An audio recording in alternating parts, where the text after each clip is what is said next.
भी बढ़े, किसान को संतोष भी हो, किसान को उपज की पूरी कीमत में मिले और किसान मार्केटिंग सिस्टम को पूरी तरह से समझ जाए।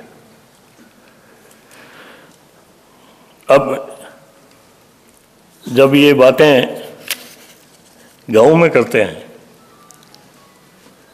तो गांव के लोग जब उनके मन में उतर जाती है बात तो उसको लागू करते हैं।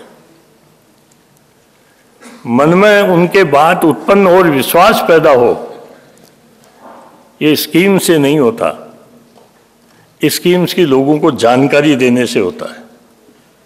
और जानकारी देने कर उसका प्रयोग सफल प्रयोग होगा तब लाकर लोगों को इस प्रकार की जानकारी मिलेगी।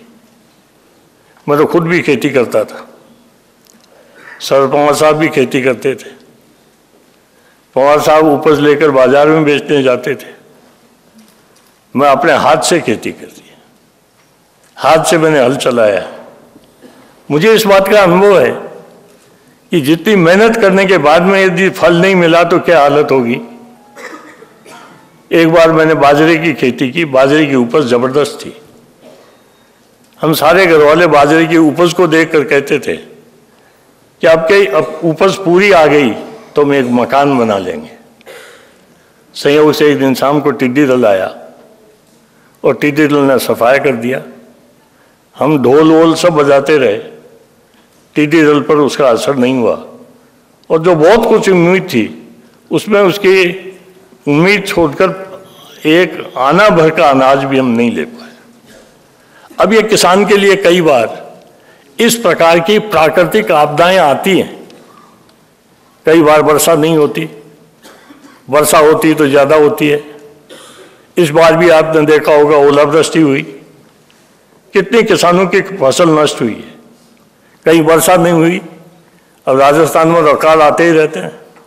अब उस स्थिति में अकाल हो, अतिवृष्टि हो, नेचर में किसी प्रकार का अचानक चेंज आता हो, उस समय जब तक इन चीज़ों की जानकारी और इन चीज़ों का सामना किस प्रकार से किया जाए, इसकी जानकारी आम किसान और आम जनता को नहीं होगी तो सुविधाएं हम कितने भी उपलब्ध कराएं, उस सुविधाओं का लाभ जनता को भी नहीं मिलेगा और किसान को भी नहीं मिलेगा।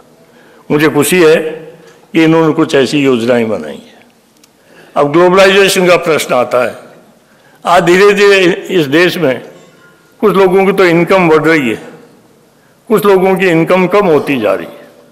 आज हिंदुस्तान में कॉरपोरेट सेक्टर आगे बढ़ रहा है, कोई संदेह नहीं बढ़े, लेकिन कॉरपोरेट सेक्टर में जो लोअर सेक्शंस उनमें अंतर बढ़ा तो ये देश के लिए खतरा है। कॉरपोरेट सेक्टर को भी विचार करना पड़ेगा, गवर्नमेंट को विचार करना पड़ेगा कि दूसरे वर्ग में अगर किसी प्रकार से अंतर बढ़ता गया तो उसके कारण से अपने आप लोगों में एक आपत्तिजनक स्थिति पैदा होगी। और ये एक माध्यम है कृषि का कि कृषि के उत्पादन बढ़े, उत्पादन की पूरी कीमत मिले, उसकी मार्केटिंग की व्यवस्था सारी हो। तो किसान में यदि गरीबी नहीं आई तो मैं समझता हूँ कि गांव में गरीबी नहीं आएगी, और किसान में गरीबी आ गई तो गांव की गरीबी मिटेगी नहीं। एक प्रकार का विरोधाभास इन चीज़ों में चलता रहेगा। मुझे खुशी है कि ये इस पर भी विचार कर रहे हैं। मैं ज़्यादा तो कहना नहीं चाहता, लेकिन इतना मैं ज़रूर कहना चाहूँगा कि हिंदुस्तान में 60% लेबर फोर्स है, वो ज़्यादा लेबर फोर्स गाँव की है, वो किसानों की है। उसको जब तक हम किसी प्रकार के एम्प्लॉयमेंट की गारंटी नहीं देंगे, आज हमने एम्प्लॉयमेंट गारंटी स्कीम चालू कर रखी है, कई जगह अच्छी चलती है, कई जगह उसमें कई प्रकार की आपत्तियाँ हैं, लेकिन ऐसी स्कीम्स के मामले में गवर्नमेंट को इतना सेंसिटिव होना चाहिए कि एक बात भी अगर कहीं खराब हो और उस खराब बात ने व्यापक रूप ले लिया तो बहुत बड़ी स्कीम नष्ट हो जाएगी, लोगों के पेट की रोटी की व्यवस्था खत्म हो जाएगी। इसलिए आज इन चीज़ों की बहुत बड़ी आवश्यकता है। और इस आवश्यकता के साथ एक बात मैं और कहना चाहूँगा कि पॉपुलेशन बहुत बढ़ रही है। आपको मालूम होना चाहिए कि आज लगभग 4.5 करोड़ किसान ऐसे हैं जिनके पास अपनी होल्डिंग 1 एकड़ से कम है। अब कोई ये उम्मीद नहीं कर सकता कि 1 एकड़ से आदमी की जितनी भी आर्थिक आवश्यकताएं उनकी पूर्ति हो जाएगी। आज है वो, और इसलिए आज इसका कोई इलाज ढूंढना पड़ेगा कि 1 एकड़ खेती के भरोसे आदमी चलता है तो उस आदमी का आज नहीं कल उसके 2 बच्चे हो गए तो आधा एकड़ हो जाएगा। और इसमें जो परेशानी किसान को होगी वो किसान को नहीं होगी, देश को परेशानी होगी। इसलिए कुछ ये महत्वपूर्ण चीजें हैं जिनके ऊपर विचार शरद पवार साहब कर रहे हैं, मेरा विश्वास है। और जल्दी विश्वास मेरा ये योजनाएं ऐसी बनेंगी जी खेती का अब ज़्यादा बंटवारा नहीं हो। अब बंटवारा नहीं होने के 2 ही उपाय हैं, या तो पॉपुलेशन को हम स्टेबलाइज करें। पॉपुलेशन स्टेबलाइज नहीं होगी तो कोई दुनिया नहीं कर सकती, या स्टेबलाइज नहीं हो तो कोई ऑल्टरनेटिव ढूंढे। वरना 1 एकड़ 1 से आधा एकड़ यहाँ तक अगर हमने खेती को लाकर छोड़ दिया तो हमारे सामने कई प्रकार की समस्याएं पैदा होगी। मैं ये बात इसलिए कह रहा हूँ कि इन बातों पर मेरे पवार साहब की चर्चा होती नहीं होगी। इसलिए कुछ ये महत्वपूर्ण चीजें हैं जिनके ऊपर विचार शरद पवार साहब कर रहे हैं, मेरा विश्वास है। और जल्दी विश्वास मेरा ये योजनाएं ऐसी बनेंगी जी खेती का अब ज़्यादा बंटवारा नहीं हो। अब बंटवारा नहीं होने के 2 ही उपाय हैं, या तो पॉपुलेशन को हम स्टेबलाइज करें। पॉपुलेशन स्टेबलाइज नहीं होगी तो कोई दुनिया नहीं कर सकती, या स्टेबलाइज नहीं हो तो कोई ऑल्टरनेटिव ढूंढे। वरना 1 एकड़ 1 से आधा एकड़ यहाँ तक अगर हमने खेती को लाकर छोड़ दिया तो हमारे सामने कई प्रकार की समस्याएं पैदा होगी।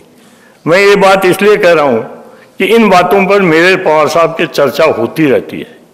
वो जो काम कर रहे हैं मुझे भी जानकारी मिलती है।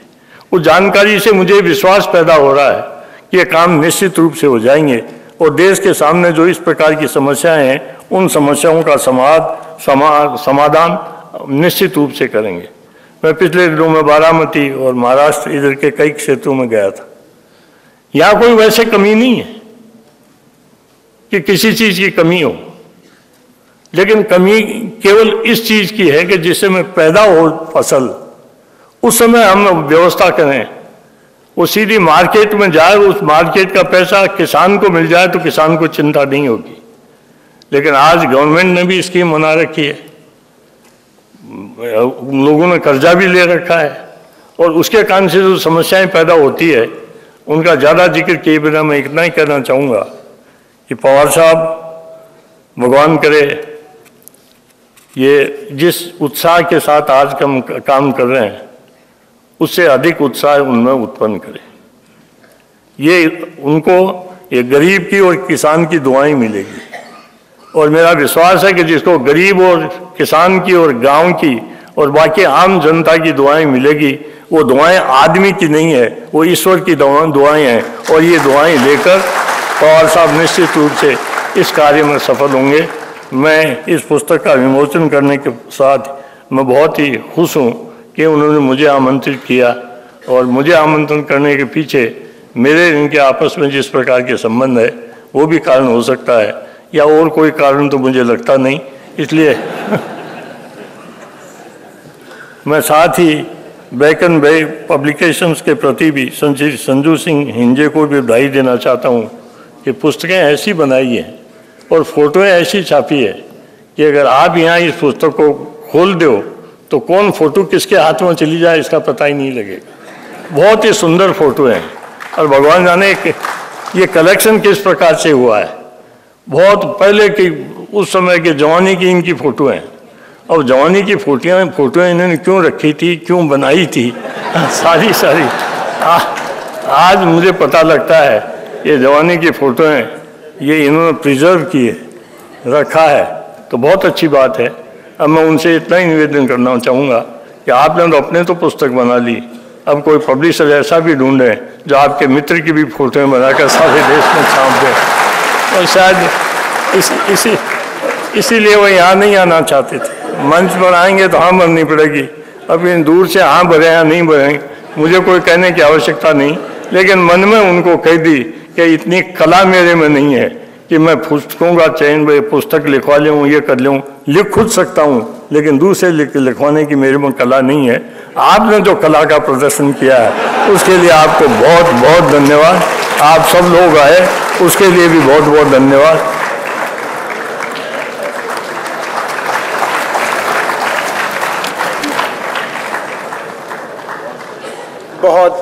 बहुत धन्यवाद उपराष्ट्रपति महोदय।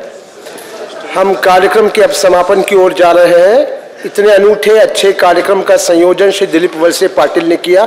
मैं उनका आप सभी की ओर से अभिनंदन करता हूं और उप मुख्यमंत्री से विनती करता हूं कि वे श्री दिलीप वलसे पाटिल का पुष्पगुच्छ देकर उनका अभिवादन करें।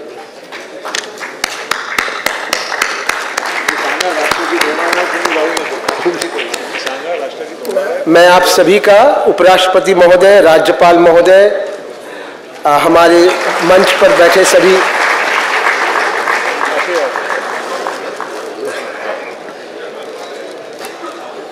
याचाही फोटो काढा, पुरावा असेल आबांसाठी ते। मी उपराष्ट्रपती महोदय, राज्यपाल महोदय यांचा मी अत्यंत आभारी आहे। मी त्या दोघांनाही प्रणाम करतो। मी आपल्या सगळ्यांचा आभारी आहे, माझे पत्रकार मित्र, इलेक्ट्रॉनिक मीडियाचे मित्र, व्यासपीठावरचे आमचे इतर मित्र, आणि मी आभारी आहे पु ल देशपांड्यांनी राजर्षी शाहू महाराजांचं वर्णन एक धिप्पाड माणूस असं केलं होतं, तर मी ओ मध्ये बसलेल्या धिप्पाड माणसाचाही अत्यंत आभारी आहे। आपण सगळ्यांनी भोजनाचा आस्वाद घ्यावा अशी मी आपल्याला विनंती करतो। राष्ट्रगीत झाल्यानंतर कार्यक्रम संपेल। राष्ट्रगीत।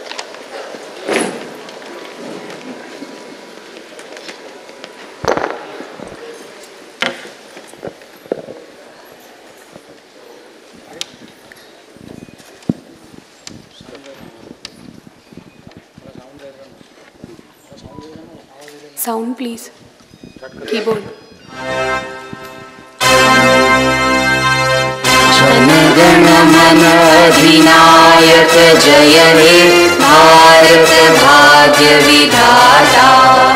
पंजाब सिंध गुजरात मराठा द्राविड़ उत्कल गंगा। विंध्य हिमाचल यमुना गंगा उच्चल जलधि तरंगा। तव शुभ नामे जागे, तव शुभाशिष मागे। गाहे तव